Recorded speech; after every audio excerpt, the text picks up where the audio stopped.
Hello everyone, you guys are watching BITSNOHYD episode 3 and today with us we have Sriram, Jampani and Yuwan Pande. Can you guys start with a brief intro, please? My name is Sriram. I'm from Hyderabad. I'm currently pursuing my Masters in Biological Sciences and my dual degree is AAA. And I'm a member of the election commission. Hello everyone, I am Yuwan Pande. My branch is B Mechanical. I am from Pune, Maharashtra, and I am a member of Corporation and Review Committee. Right. What exactly is EC and CRC and who does it contain? Who are part? Well, as pretty much the name suggests, we have elections in our team. So we do elections. We are the overseers of the electoral process in our college campus, and we conduct general elections, the elections for the student mess council, and for the hostel representatives, and also the electoral process of the departments are overseen by us as well. The Corporation Review Committee happen to be the custodian of student finances. So whatever finances pertaining to the student body or the general body all go through us, and we are the ones who actually cater to it. So like just you guys have mentioned, mostly students are part of election commission and CRC. So like how you can assure the GB that you guys are not biased towards someone you are acquainted with? Well, the election commission and corporation review committee, we are sister bodies for a reason. We keep each other in check, pretty much. Anything that which is perceived as being gone off track by the general body, which is a mistake on our part, will be checked by them. And any mistakes that have been pointed out on their side is checked by us. Yep. So like in the past, has there been any instance when you guys have found each other in any clashes with each other? In our tenure specifically, no. Yeah. But there have been instances in the previous 2 tenures, yes. If you remember the Chris Matama incident, I mean, I shouldn't point out just specifically his name, but their entire tenure. The thing is, we are two responsible bodies, so clashes are bound to happen. It is just that we need to get it solved before things escalate. Right, and end of the day, the primary objective is serving to the union in the best manner possible. Right. All of these are defined in the constitution, like whatever the limitations that you have. Right. So where is that available for students to access? What are the available for the students? Where can they access to the constitution? Well, in my case, I have received the constitution pretty much from my seniors right before the inductions process, because I had to go through it to make myself knowledgeable of exactly what the campus scenarios are and how the campus functions. Just now I've been made aware that it is actually sent through a mail right after they join the campus. So yeah, both the constitution and the procedure. So Yuvan, you told that the major function of CRC is ratification of budget. So like, can you tell us in details what's the process like and how you basically allocate the budget to the bodies and all the other departments on campus? So the budget ratification, budget allotment is a 3-type process. The first step being taking the budget from the PORs and organizing it systematically. So the PORs submit their respective budget to the SUC and they organize it. The second step involves cutting down of the budget. The SUC cut down the budget on a superficial level from their end, whatever the thing is exactly necessary. And the third step being the final budget being submitted to CRC. So we individually call out the clubs and department PORs and we ask them for a complete justification of whatever they have actually mentioned in their budget. And we also ask them to search for alternatives if possible. So the best fit, whatever is the best fit, that is finally ratified from our end and that is sent to the administration. Once the administration approves of it, that budget is finally considered as passed. But like if it's a 3-tier process, then why do we have losses in our fest? Don't you think CRC should be held responsible for this? If even after so much ratification, we are having very big losses in our fest. See, the budget ratification process that happens, actually it is a non-paper thing. Basically, it's the ideal case. You cannot expect things to go as per plan. There are a lot of things which happen during the fest which you cannot actually pre-plan or which you cannot actually foresee. The miscellaneous expenses which happen during the fest, these are, a major reason for the losses which occur actually. And again, pro shows, an avenue which is enjoyed by everyone, lead to losses. Yeah, so like I have a follow-up question. Like, the last world was a very heavy loss-making phase. So you are, as you told us, it's a 3-level process, the ratification of the budget. But still, why our fest goes into losses? Like the last world was a very heavy loss-making phase. So who should be held responsible for this? Is CRC responsible for this, or any other organizing body? See, the budget ratification which we do, it is one thing. It is the ideal case of what should happen in a fest. what happens on the actual day, nobody can predict, and we don't actually keep in mind the fumbles which can happen or the mishaps which can happen. Nobody can predict that. So whatever happens on the actual day is what would actually account for the losses. So I cannot say that one particular body can be pinpointed be held responsible for the losses. It is a collective responsibility of the entire FOB. Adding to what Yuwan has said, I think end of the day what we must realize is we are students too. Yeah. The election commission, the CRC and the SEC as well. We are students too. The mistakes are bound to happen. But of course, you do expect when representatives have been elected to the people's mandate, you expect some sort of operational efficiency on their side.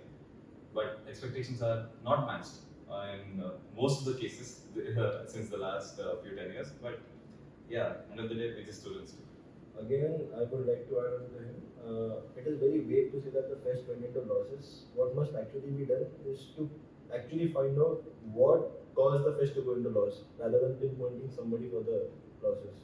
Was that the inefficiency of the SUC? Again, I would repeat the same answer. You cannot pinpoint one body because whatever we There are are a lot of factors is in play, to either be case. honest. It's not about pinpointing, but isn't it like also a matter of discipline when it is going out of hand? Okay, What's the the budget? question is who should be the ones that must be held accountable to for this kind of mishap happening? I would say the Students' Union Council, because they're the ones who will have the ultimate deciding say in whatever is going to happen during the fest. And like I said, the CRC merely acts in an advisory role during the budget allocation. They give you avenue-specific budget allocation. A specific amount, X lakhs of money must be spent for this avenue, and X plus 10 lakhs of money must be spent for this avenue. It is not necessarily followed by the Students' Union Council. There can be a lot of transactions happening within the avenues as well. There will be a lot of budget misplacement at times. So I'll give you an insight. Suppose some workshop is being conducted. While the budget identification process, we actually guess the number of people who would actually be attending the workshop. Suppose we set that number to 100, and each workshop is costing you, say, 500 rupees. So that takes it to 50,000 rupees per revenue. Now this is planned.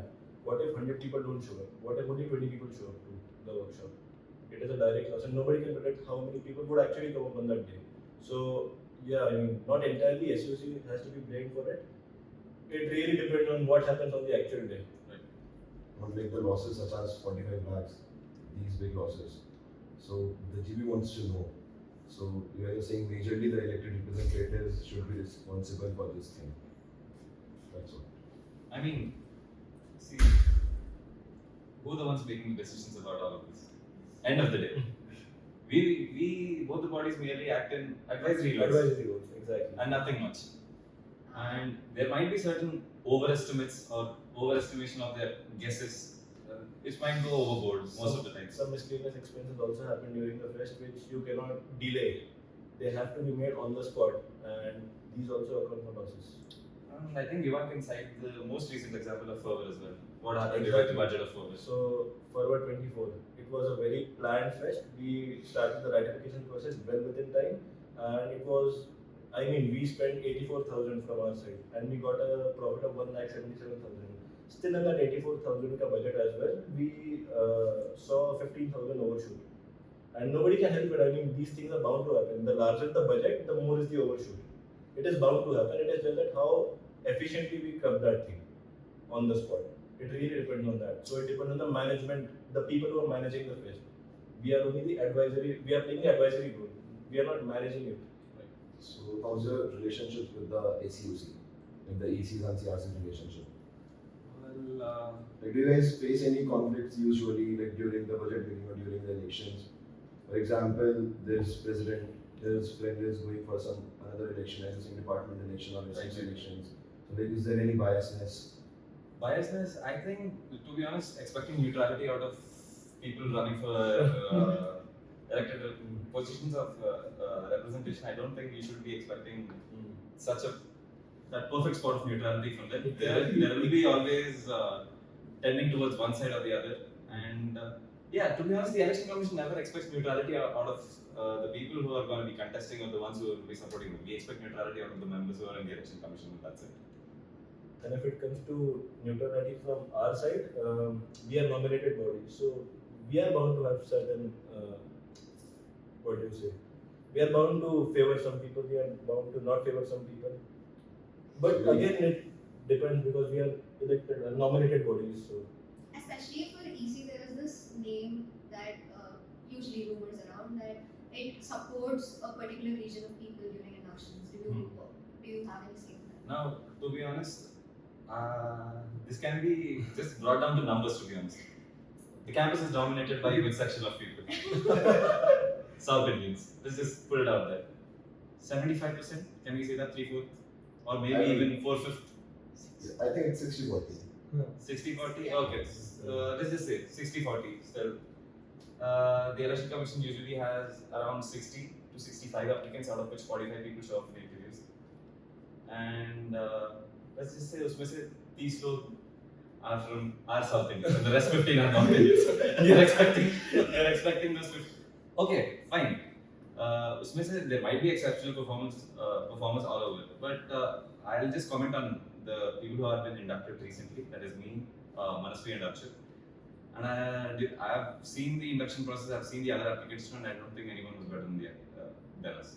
Last EC was also majorly from the. Yeah, okay. They were South Indians too, but I haven't overseen their induction process. I have no first-hand experience of it, so I can't comment on it. I just very confidently say that we were the best team and we were chosen for this. What's the induction process? Can you please brief it For up? both EC and CRC, Yeah. like what is the entire tenure of the process? So basically, our induction process is a 8 to 9 month long process. We open the induction form right at the start of the academic year, and by the last, that is by Pearl, we announce the new inductees. It is a long process because we actually need to train the next lot of people, and we don't really know at the beginning itself who it is exactly going to be. So it is very important from our side as well to actually train a bunch of people and then find out who is actually worthy of being the office bearer. Because it is a responsible position again, so we need to have a full check of the people, not only how well they work, but also their morals and ethics. Right. So Pretty much along the same lines, but we start the induction process in the second semester of the academic year. And yeah, as Yuwan has pointed out, it is majorly checking the prerequisites if you want to know about how to get into the election commission. You do not need excessive knowledge about the constitution. You do not need to be very, learn every single word of the procedure manual or something. You just need to be very highly ethical, a strong person with strong morals. That's it. I'd like to add on to him, you don't need any prerequisite of financial knowledge. There is nothing Nothing. absolutely of any sort which is required to be a member of CRC. Whatever finances there is, you would be taught it during the induction process itself. It is just that we need to have that person who can do it in the right position. So just now we were talking about the campus composition, the regionalism thing. Sriram, do you think that this regionalism thing influences the campus I think it elections? definitely does. Regionalism is something which plays a very, very major role in the elections of. Do you think this student makes council. the election process very inefficient? The election process inefficient, no, but the people's mandate being considered void is something that is it's a stretch. Because someone should be elected because of their credentials, not because from the place, from the Like if we take the previous general elections as an example, the elections were quite heated. We can say that. I think it has been never seen before. It has been quite an exceptional case, especially the presidential race between Preetham and Lakshman. Now, both of them are from Telugu states. So, if we are factoring in regionalism, so we can consider that pretty much their entire vote bank is similar because it consists majorly of Telugu people or people from South. Now, on what basis did Preetham get elected and Lakshman didn't? That boils down to credentials this time around, doesn't it? So, yeah, regionalism does play a factor, but apart from that, there should be a lot of credentials that should back a candidate. As you mentioned that there were like very heated things happening during the last elections. How does EC handle that? Like, when somebody is getting physical, let's say, like, Right. how do you manage those stuff? There were a lot of physical confrontations during the last general elections, which even came until my room. So, the interpretation during campaigning time or right before the elections is something which is extremely prohibited. It is not expected in an institute like BITSNOHYD. It is something you need to uphold certain amount of integrity and poisonous when you are contesting for elections. You should not drive your supporters in such an extreme manner, in a way that you just show up in front of people's hostel rooms and just go on picking fights with them just because they oppose your views or they do not support your candidate. And that is predominantly the main reason why Lakshman got a 30% vote penalty the last time around, which was again. What happened exactly? Why he got the Can you penalty? just elaborate on that? Okay, it was not one single instance which actually has led to that. There were multiple fights across 2-3 weeks, which we really confronted Lakshman many a times. We told him to keep his supporters on hold, but it was not happening at all. How much ever we even tried to explain, the ones who have been causing the fights as well, they weren't paying heed to our word at all. And it has gone to an extreme manner. We received around nearly 20 plus complaints, I think, within that span of time. And then we had to take that extreme measure of applying a penalty to him. But which was again, later they appealed to our faculty advisor, Pranav Kumar Narayan sir, and they went to his chamber, they created a ruckus over there. Basically, they tried to make the words of or the directives that were passed by us void, which did not sit well with us, to be very honest, because it is a student-run election, student contested election, and it is overseen by students as well. Running to the administration regarding this is something which must be considered as a petty move. Like regarding the vote share cut for Lakshman that you have mentioned, Right. there were many allegations on EC about how much vote share that you have cut. last Okay. time. So who decides it? How do you decide? Okay, we had a meeting with the associate dean and the director of that time. We went to his home and we discussed regarding this. They were very strongly vouching for the cancellation of nomination. But at that time, it seemed like an extreme measure because the elections were around, if I remember correctly, 3-4 days away, and the cancellation of nomination at that time would create a ruckus. And seeing what they have done and even a proposed penalty on the candidate. Imagine announcing a cancellation of nomination at that point, and the kind of heated atmosphere that would have created in the campus. So, just keeping all those things in mind, we thought the penalty would be sufficient rather than cancellation of nomination, and that's what we did. Which was opposed again, and they ran to the faculty advisor again, and they tried to revoke it, but the faculty advisor they advised there must be certain conditions that must be followed in order for this penalty to be removed, which was there should be no more physical altercations between your supporters and the supporters of the other candidates, which was not followed again. But despite that, the election commission did not actually penalize Lakshman at the end. Do you think there should be certain rules and regulations to what extent there should be an vote share? A vote share cut, it is pretty subjective, to be honest. We never make it public as to there is this certain percentage of vote that will be cut for this action. I think that it should be within the election commission's jurisdiction. That's it. And really specifying vote percentage cuts for each violation of rules is something that I don't know. It does not really make sense to me.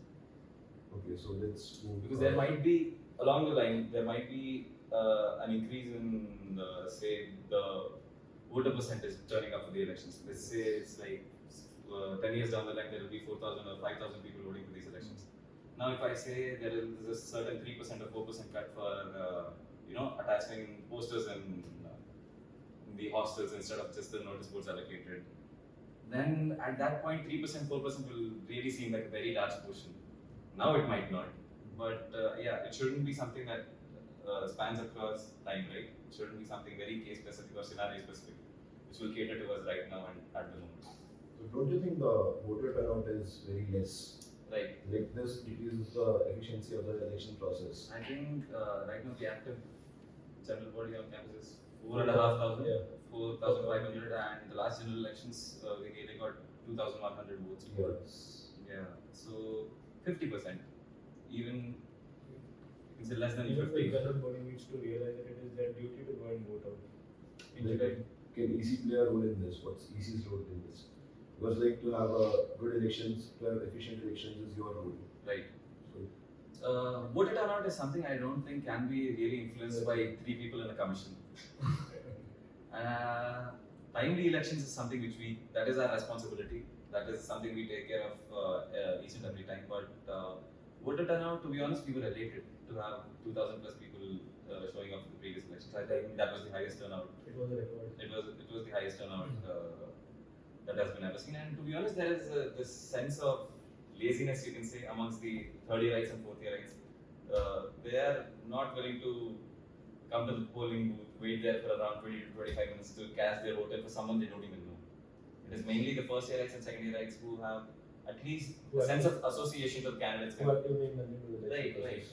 They are very politically active and at least they know who they are supporting and who they are voting for, which is not the case with the third yearites or fourth yearites. Don't you think the polling booths also affected on, because in the last moment you had to change, and Right. what was the actual reason for changing that, and what? Changing of the polling booths, well, we had multiple requests from various candidates citing that there should be the polling booths in these hostels, these specific hostels as well, and we had to comply with that because they are putting out a request saying the voter turnout will be much higher in that case. Then that is something we will be. Why in the first place did you choose those particular hostels? Those particular hostels, we thought it is much the ease of people showing up to those hostels like Vishwakarma or Vyas or Valmiki. That is where the majority of these politically active first yearites and second yearites reside, and that is the reason why those polling booths have been chosen. And then later, when it has been pointed out that there should be polling booths near the mess one side as well, and that's when we thought of adding one more polling booth to that location as well. So now let's go towards Fest. So Yuwan, like why there is so much delay in the prize money distribution? Doesn't this show the inefficiency within the CRC? See, prize money is a very delicate issue. What happens is prize money is not kept separately before the fest. Whatever revenues we generate, whatever profits actually we generate, that money is used actually to be disbursed as prize money. What happens is these payments take time, so the money actually comes to us as well after quite a long time, even after the fest is over. So this thing actually leads to the delay in prize money disbursement.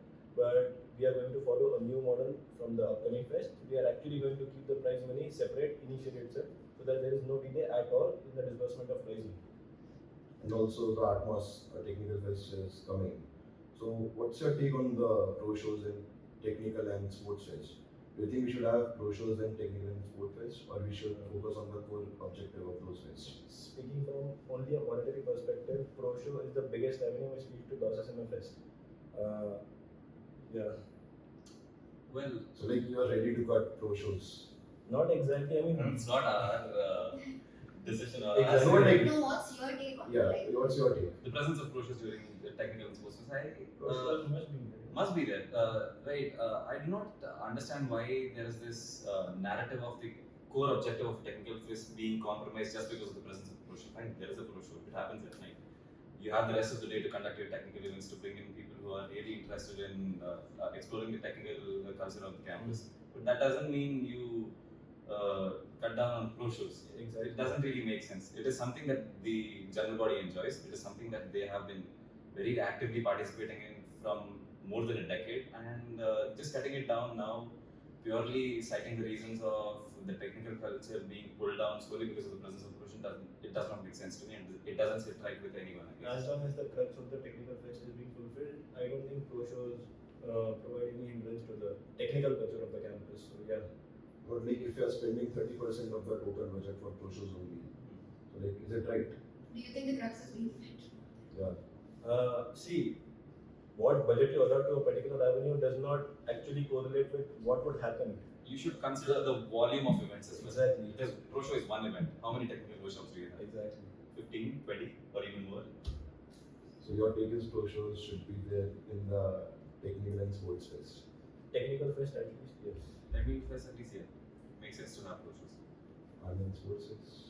The thing is, in sports fest, we are not allotted the academic blocks, right? So that is one very big problem which we encountered while organizing the pro show in the sports fest. So at least in the technical fest, when the entire academic block is used for the technical events. So I don't think there is any hindrance in having a pro show in the technical fest. as long as the technical gist of the fest is being fulfilled. And also, you must also account in the large influx of students that are coming in from all the other colleges during arena. I think nearly around 1,000 plus people show up for that. There will be supporters of their own colleges. So yeah, there is a sudden spike in the number of students on campus. You just walk on the road, you see hordes of people every day. Yuwan, what is a procedure manual? Like now we have heard that a new procedure manual is coming. Yeah. So can you give us few insights? What new things? Procedure manual is an adjunct of the Constitution. It is a brief document containing the procedures or the schemes that must be followed for various events of the campus. The previous procedure manual which was in use was drafted in 2013, that is 11 years ago now. A lot of things that are mentioned in the previous procedure manual are not even in follow, I mean they are not even used right now. For example, the technical secretary. There is no mention of the technical secretary in the previous procedure manual because this position was first introduced to the campus in 2017 or 18. So all these, the dynamics of the campus have completely changed. So it is a necessity to mention it somewhere, and that is why the new procedure manual is being drafted. What all is it going to include? So basically, the new procedure manual is a detailed document. It has sections on inventory management, on sponsorships, on the general issues, the maintenance, and merchandise. Yeah. And it also consists of classification of organization types on where the clubs. Previously, there were only 3 OTs, as in 3 organization types. Now we have ensured that there are 8 organization types, and we have given thorough classification to different bodies on the campus. So just to make things streamlined and systematic. Yeah. So right now we are talking about fests and things. So like, what do you guys prefer? Having a big fest with big losses or having a small fest with no losses? Like the last one was a very big fest. It had a very good budget. Yeah, this is something which has been talked initially. Can you really predict? Exactly.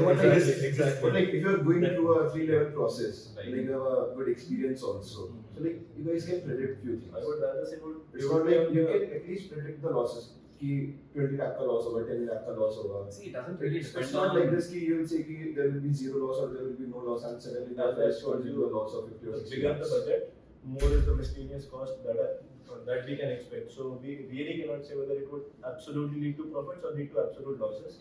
I would rather say we would do a middle ground where we would like to have the scale of the fest significantly big, ensuring that there is profits. If we go a little before fest, right, like GPMs, right? That I believe GPMs are like one of the most important parts of the fest because that define like how it's going.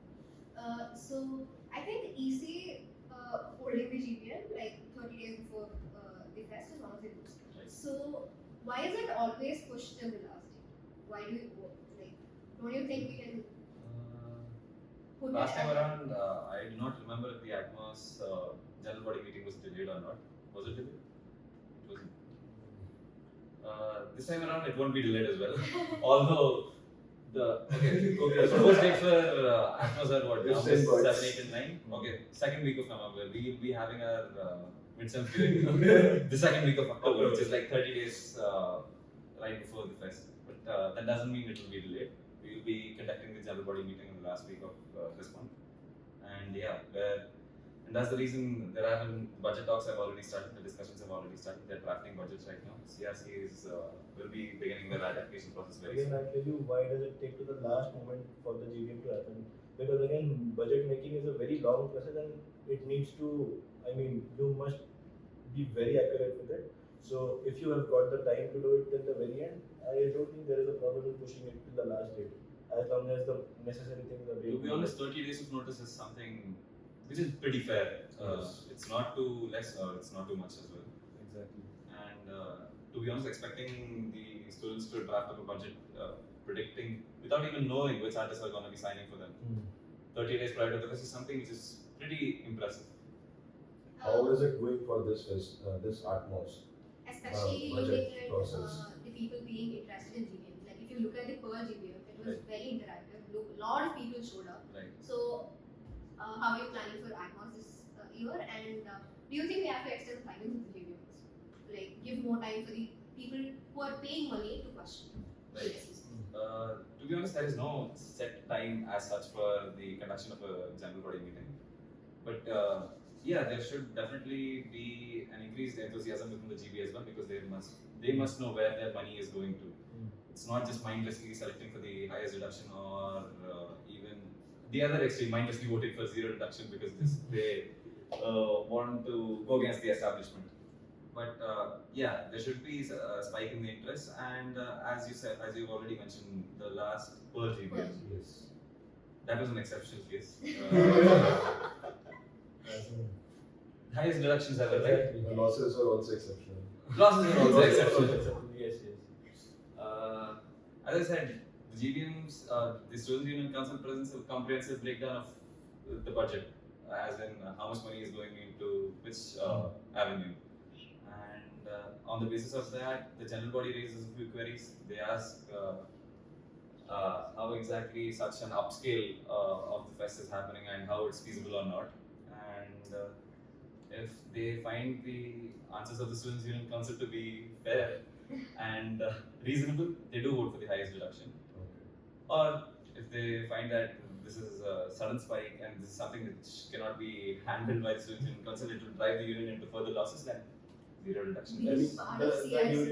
duration of the GBM would also depend on the footfall, isn't it? Right, and there is a minimum quorum as well Yes, for exactly. the GBs. It's 10% of the general body, so which means It is observed you'll require 450 people for in the GBM. for convening the GBM. Exactly. Being part of CRC, what deduction do you choose usually? Yeah. See, Like, what would you say? You See, yeah. choose the highest one or choose the middle one? As a general body member, as a member of the As a member of CRC and as a You member go of the GB. name side.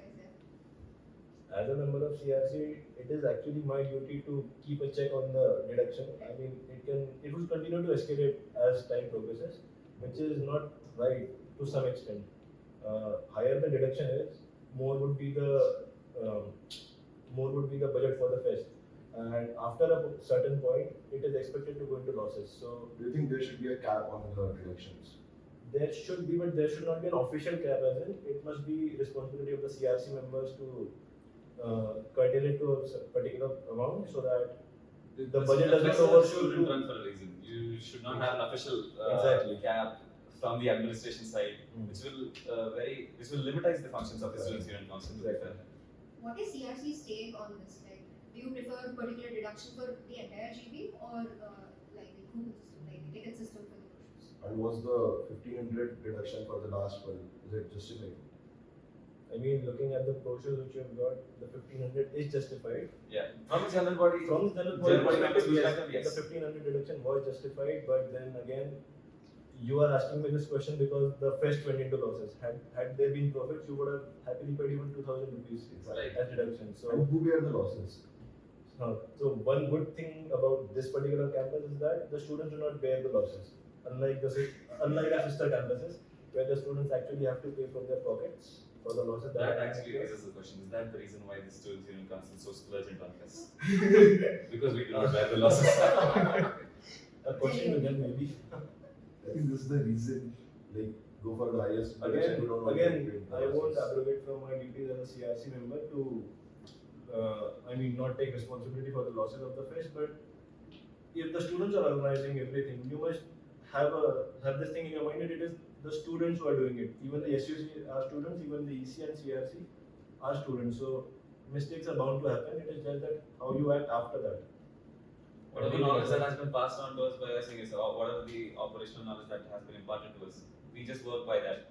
Sometimes it Exactly. works, sometimes it doesn't. And no matter how much effort we put into that budget would never be irrefutable for anyone. There would be people questioning on it. So mistakes are bound to happen. It is just that how we correct it the next time. And Sriram, coming back to the constitution, like hostel reps are also a part of the constitution. And Students' Union Council, yeah. Yeah. Don't you think their functionality is irrelevant or is inefficient as compared to the functionality of the elected members? What's their role of being in SUC? Right. To be honest, it's just micromanagement. The hostel representatives, their functions are limited to the hostel and the hostel room, which is pretty much issues arising within the hostel. Now, are they as active as the other members of the council? No. Are their functions very clearly defined in the constitution, yes, they do have a good amount of functions to carry out, and yeah, their relevance being a part of the SUC, it's pretty much comes down to how aware they are of the political scenario of the campus.